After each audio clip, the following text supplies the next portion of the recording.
If you've come seeking knowledge, this is the wrong place.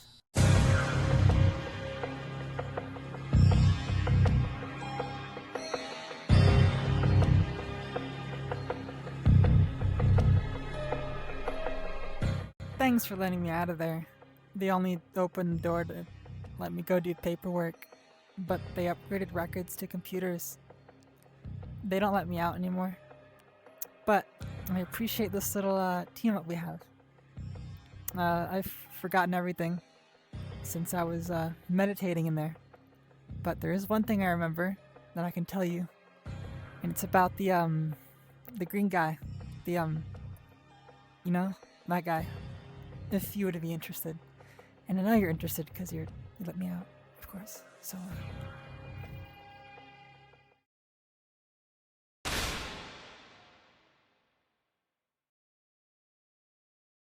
before I get really started, let me explain this thing here.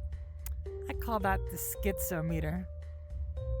What the schizometer does is it rates how valid I think the conclusion I'm drawing in the current theory is. It's going to show up at the start of every theory, or if there's information in a current theory I think is different in terms of validity, I'm going to flash the schizometer. You may already be able to guess, but the higher in the green, the more true I think it is. The more I go into the red, the more I think I should seek psychiatric help for coming to that conclusion. Now, on to some basic information about the Grouch you probably already know, but just to remind you. This is what Grouch's file has to say about him. A demon which takes the Okay, you know what, scratch that. I'll read it to you myself. That sounded better in my head. A demon which takes the form of a very dirty and worn costume of the character Oscar the Grouch. The entity behaves much like a homeless, severe drug addict and is willing and desperate to consume any kind of addictive substance. The Grouch is passive unless he is tweaking. The Grouch can consume a selection of items, some of which will pacify him, while others will cause him to start tweaking. Some extra things we can see in his lore file is that he worked with the street, he has paranoid schizophrenia, and because that he was shunned for his work, he took to drugs to cope, and he gained a dependence on them. Okay, you got all that? No, great. Ignore the last part, the third part, because he does not have paranoid schizophrenia. He has the goop. He has the goop. And he doesn't take drugs because he's sad. He takes drugs because it turns the goop into... It doesn't goop him anymore. And it all started here. Okay, well, not in this room, but it started here, in Eastwood General Hospital. This is where the goop began, and our story really begins. I shall give you your first food for thought. So, you know how the Grouch, begs you for stuff, and then he starts tweaking when he doesn't get what he wants, or you give him something that's terrible? Well, here's a video of him tweaking out. Just see if you notice anything. Huge shout out to Team KO member Killa for being the real one and giving him the item. Here it is. We got it for you, bro. Give him that, guys. Man, get your game up, big guy. Alright, gang. Watch it. Gang. Thank you, Plug.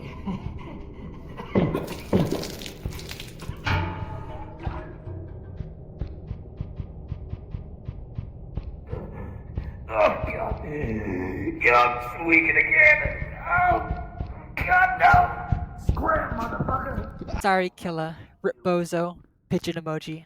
Anyways, as you can see, he can't control himself when he starts tweaking. He actually knows when it's about to hit. It seems like he can't control his body when he's tweaking. That is not paranoid schizophrenia. I'm sure you have not forgotten about the goop. So, he has the goop here. It's quite obvious, actually. You might be asking me, hey, where's the goop? But don't worry, my oomphy. I will show you what the goop is. Okay, well, I can't show you the goop. Not right now, for dramatic effect reasons. Let me tell you about the goop first, so you know the baseline of what it is, and then I'll show you the goop, so you can know it's the goop. Anyways, Eastwood General Hospital had what they called the eye incident. Remember that in the title? That awesome name? Yeah, eye incident. Let's read the file on what the eye incident was. On the evening of August 12th, the Eastwood General Hospital became the site of a devastating massacre, resulting in the tragic loss of 447 lives. The massacre began abruptly, with reports flooding emergency lines about unexplained violence breaking out inside the hospital. Witnesses initially described confusion and chaos, with patients and staff turning violent without provocation, being described as looking sickly and dazed. Inside, a sticky yellow pus substance was seen smeared on the walls as well as on those who were exhibiting senseless violence. Okay, now let's go through the criteria. Senseless violence? Yup. Okay, well, sickly and dazed?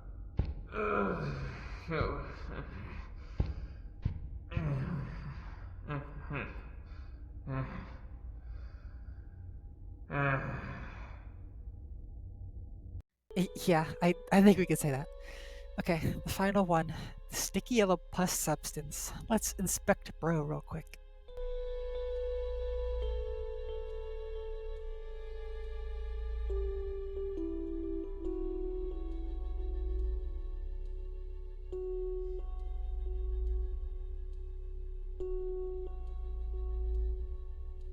If it wasn't clear what I meant by the goop, I'm sure you're aware now. The goop is this sticky yellow pus substance that was in the eye incident and all over the walls and the people. And as we can see here, the goop is also infecting the grouch.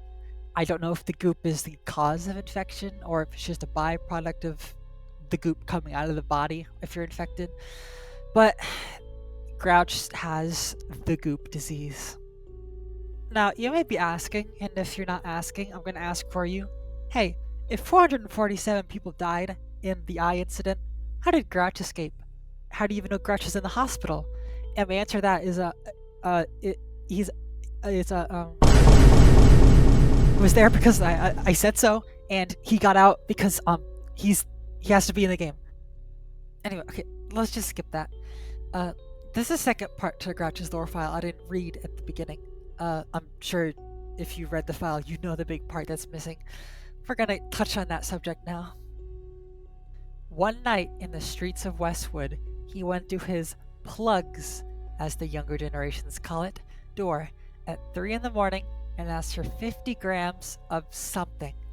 He was then shot dead and thrown into a trash can. They never found anything in that trash can the next day, instead of a long line of blood leading to the forest.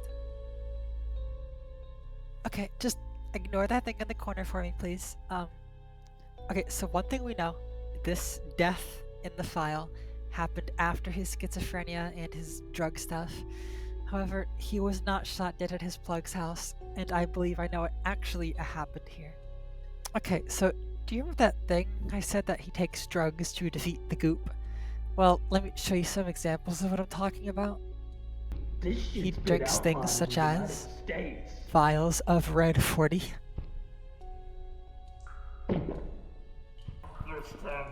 He eats entire packages of Newport menthol cigarettes.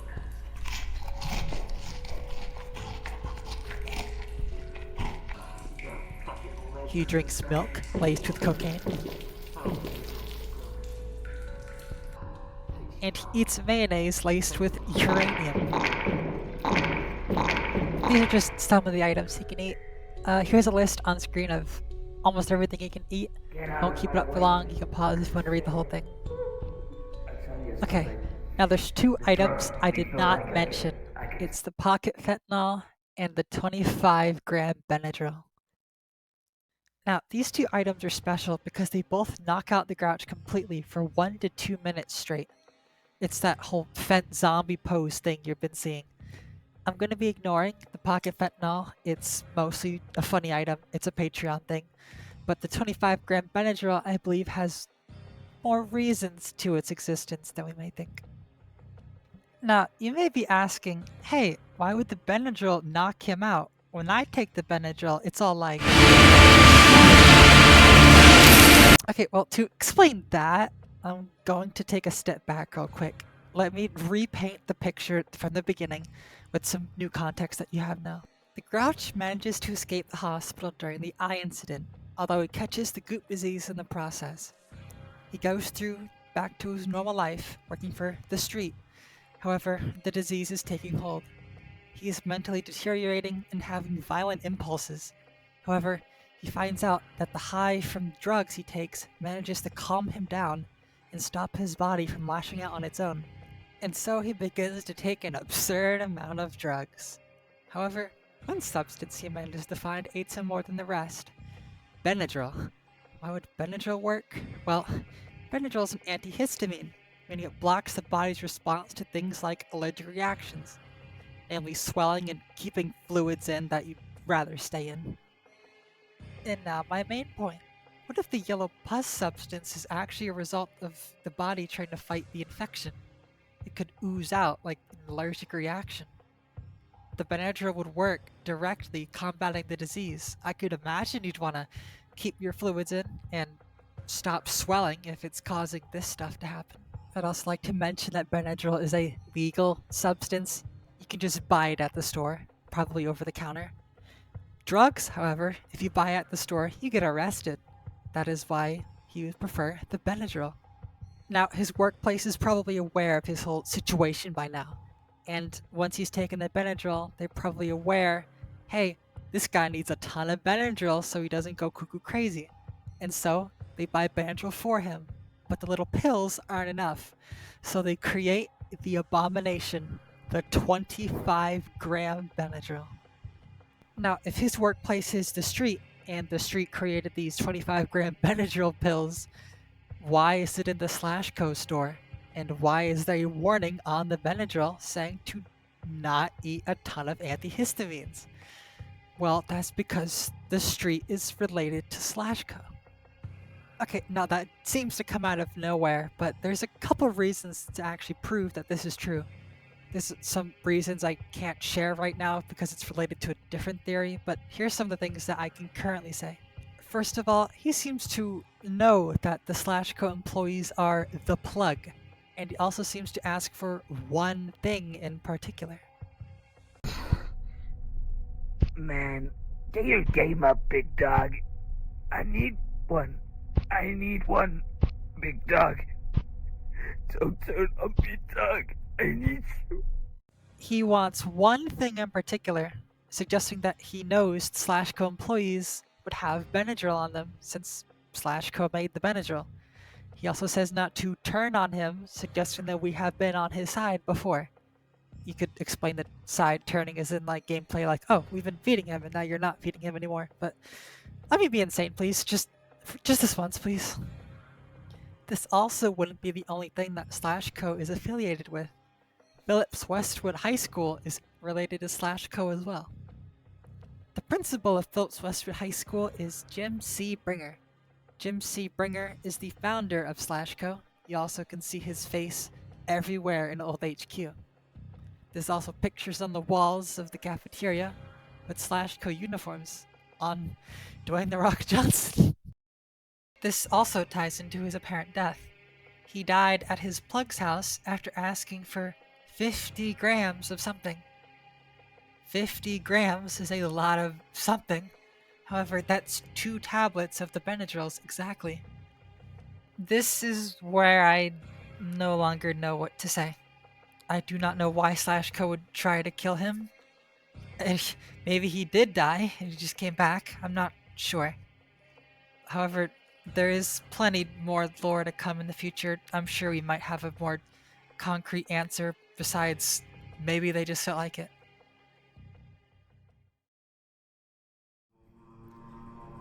Now, to those of you who may be aware, this took a while, and I don't even have an answer for my theory. There's a guy back there. As a little treat, I'm gonna sprinkle some insanity cherries on top of the cake, if you know what I mean. Just some little extra you may enjoy. I hope you accept that as an apology. Is he? He's getting closer.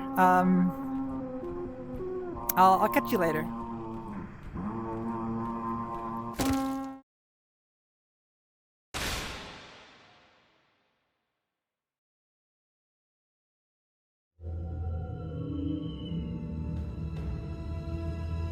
What? No, all right. I know that sounds bad. Okay, just hear me out, okay? So, Jim C. Bringer he's that one buff soldier, you know the one. So he's a pretty ripped dude. Baba Booey, as you know, is also a pretty huge dude as well. Although he's not a human, so how is he Jim Seabringer? Allow me to ask you a question. So, why is old HQ abandoned? We just know there was an incident or situation declared by the company director, and the building is now vacant. What if Jim Seabringer, founder of SlashCo, Baba Booey-fied or something, and he would have been in the building, most likely, when that happened. I think the building would have been abandoned if there was a slasher in there, too. Also, every slasher has a lore file, a document or a transcript relating to their story. Baba Booey's story suggests he was the first slasher, and that his existence caused SlashCo to be formed. Although, actually, if he was around before SlashCo got formed, how could,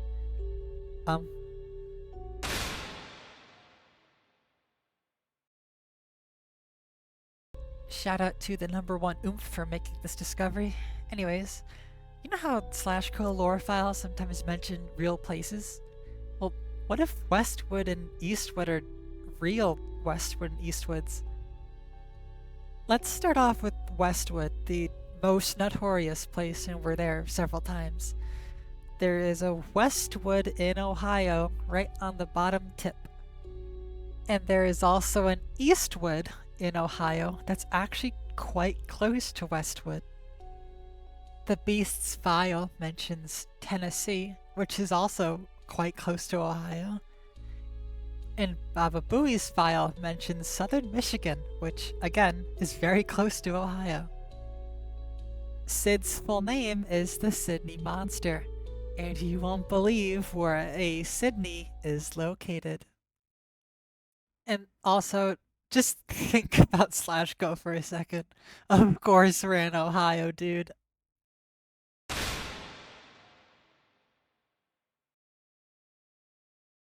Okay, so my original theory on this was... However, I was told by Conkin herself I was 20% right out of 10,000%. I opted to work on the Grouch mainly instead. Now, you may be asking, hey, if you were 20% right out of 10,000%, why did the schizometer say certain? Oh, that's because this part, Sid being a worker at SlashCo, I am almost certain that this part is true. I'm sure you've been in the Phillips Westwood High School corpse room. We know he shot up this school and he painted this on the walls when he was done or during, but one of the things on the wall is this little message for Ken. There's also a second larger message for Ken. Now, who is Ken? Surprisingly, we have an answer for this. His name is Kenneth Malone. I'm sure the name Malone struck a little bell, maybe of PTSD or trauma, or just, you remember the map, Malone's Farmyard. Now, knowing about his connection to Ken isn't important right now. I would, but okay, well, on the proxy sensor, there is this writing, a little message for Ken. And if he's able to write on the proxy sensors of the old exterminator teams, that means that he was there, working at SlashCo, before it all fell apart. There's also a voice line that suggests he is familiar with the SlashCo employees, and he does not like you. You really think you're gonna get away alive after all you've done? Hey, hold on. My agent is telling me to rewind. Oh, there's a date under Ken. What does that mean?